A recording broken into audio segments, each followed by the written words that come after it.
Hello, everyone. I am a Japanese living in the Philippines. I'm not good at speaking English, so Google will speak for me. In September, #Cancel Korea became a big riot on SNS. So, this time, I would like to talk about the theme, why did the riot of #Cancel Korea occur? I learned about this riot on September 9th at CBN News. For those of you who don't know the story of this riot, I'll put the URL of this article in the video summary section, so read it first.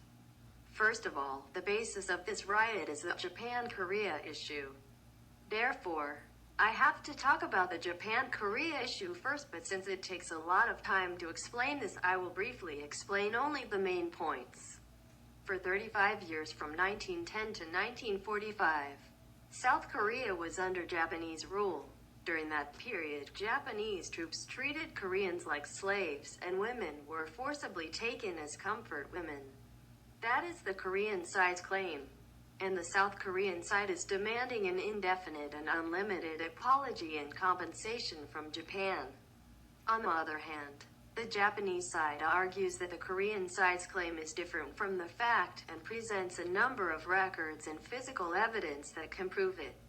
However, the Korean side does not admit it at all, and on the contrary, it forges a lot of evidence and conducts education for its own people, propaganda, and lobbying to other countries for a long time. And because many Koreans believe it, they're angry with the symbol of Japan. And even now, 75 years after the end of World War II, this problem has not been solved at all. For those who want to know more about these, I'll put the Japanese Wikipedia URL in the summary section. The content is different from the English version of Wikipedia, but please refer to it. If you translate it into English with Google Translate, it will be translated fairly accurately. Against this background, many celebrities and companies have been criticized by Koreans. In this time, Bella and Filipinos were targeted. I was very sad about it, and Bella was very worried. After learning about this riot, I saw some articles written about this, many social media posts, and some YouTuber videos. I watched a video of two Korean YouTubers.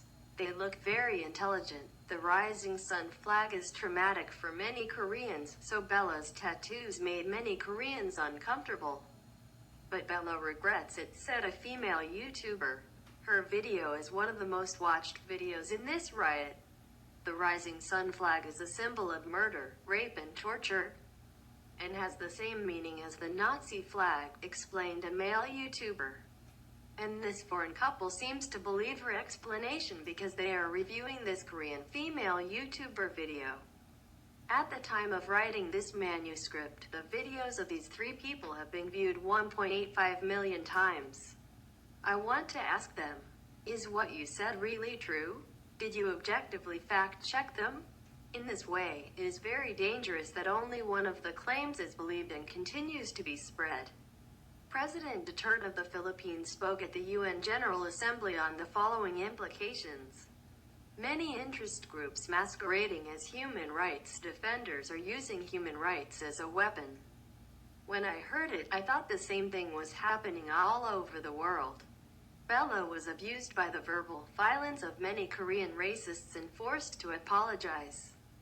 Did Bella make such a big mistake that she had to do it? She just put a tattoo of her favorite design on her left arm.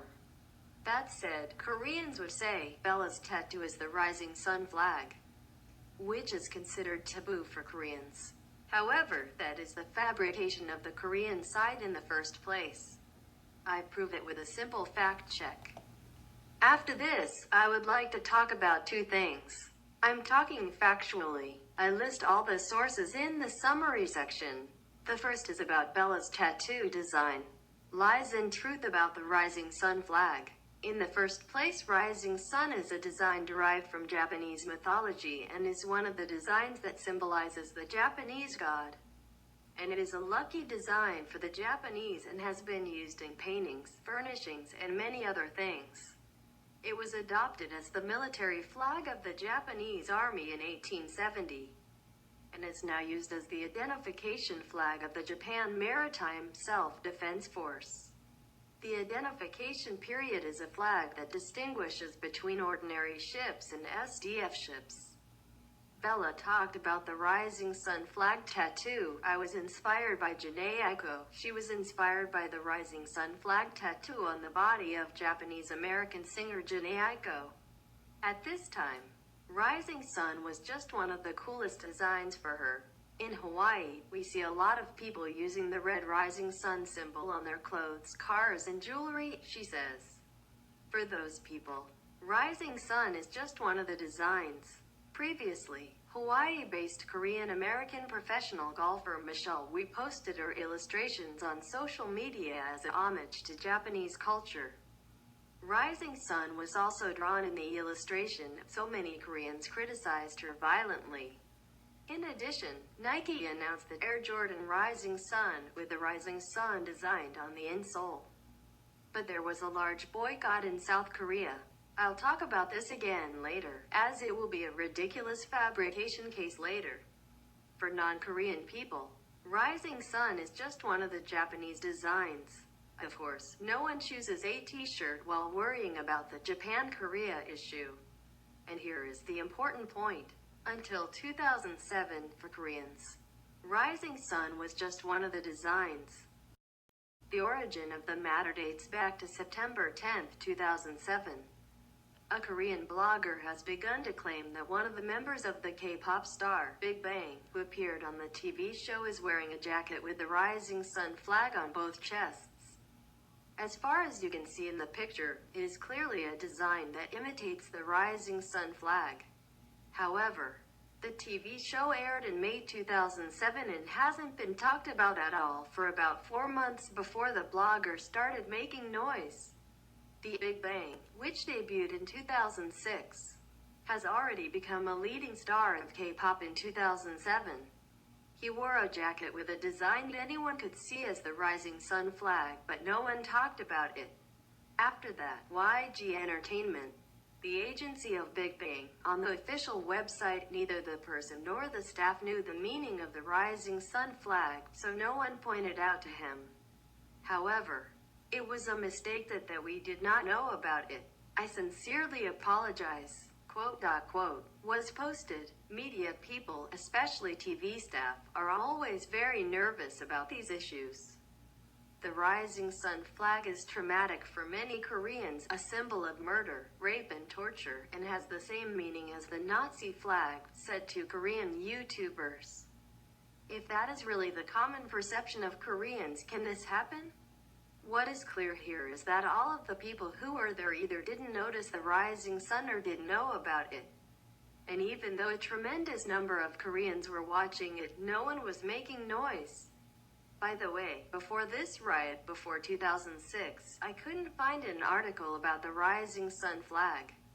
2 days later, September 12th, the Hankyoreh newspaper in South Korea reported that the Japan Maritime Self-Defense Force has entered the port of Incheon in South Korea to hold a goodwill event with the South Korean Navy. The Hankyoreh newspaper is a newspaper that is active in writing anti-Japanese articles. However, in the article, the Rising Sun flag is mistakenly described as the national flag.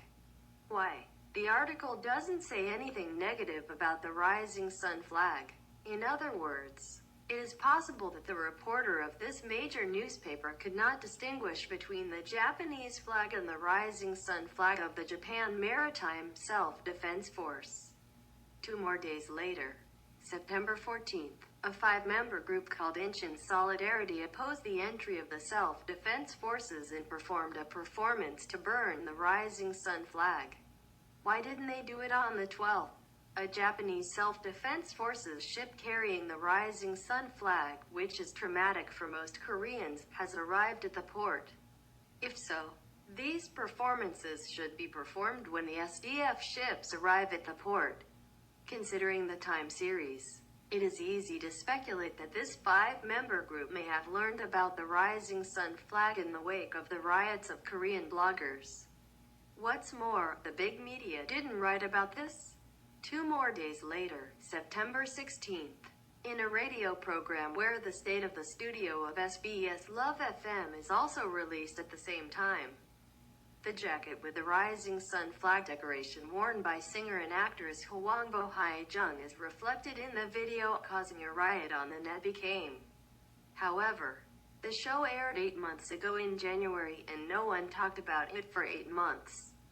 Around this time, President Roh Moo-hyun was nearing the end of his term and began to intensify the anti-Japanese movement to improve his approval rating for the administration.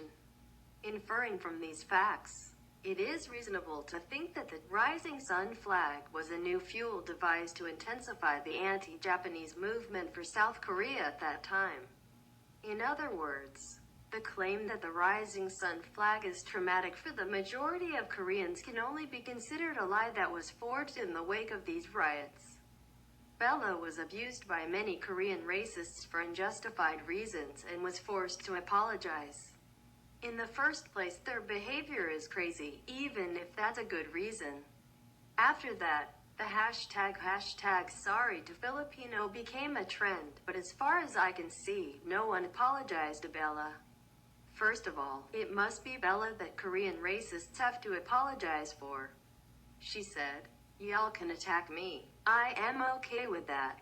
But when y'all attack Philippines and make fun of them, that's when I lose my shit." I thought she was a commendable person. And I pay tribute to the Filipinos who accepted the Korean apology. In the next video I will talk about history of discrimination and fabrication by the Korean side. Thank you for watching this time.